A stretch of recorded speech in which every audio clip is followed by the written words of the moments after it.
Hello, নিয়ে এসেছে আজকের খাজানা। এই হচ্ছে কুশি কাটার খাজানা। একটু আগে লাইভ শেষ করেছি, তো এখন আবার এগুলার করতে হবে, আমাকে ভাঁজ করে নিতে হবে। তো এখানে লাইভ করতে করতে অনেকগুলো আমার সেল হয়ে গেছে লাইভেই, যেহেতু 1 পিস 2 পিস করে থাকে। সো এই যে এই কুশন কাভারটা সেল হয়ে গেছে। আল্লাহ, এটা ম্যাট, যেটা হচ্ছে কুশন কাভার, এটা সেল। আল্লাহ, পলিথিন থেকে বেরোচ্ছে না। যাই হোক,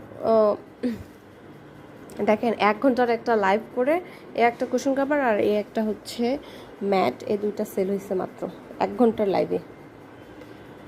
1 ঘন্টা কষ্ট করে আমি হচ্ছে যে এই দুইটা মাত্র সেল করতে পারছি। যাই হোক, এই দুটো সেল হয়েছে আমার। এই যে এই কুশন কাভারটা আর হচ্ছে এই যে এই mat, off white mat and এই কুশন কাভার, এই দুটো সেল হয়েছে আমার। এই ম্যাটগুলো, আমার এই কাজগুলো তোমাদের কাছে কেমন লাগে আমাকে কমেন্টসে জানাবে, ঠিক আছে বন্ধুরা?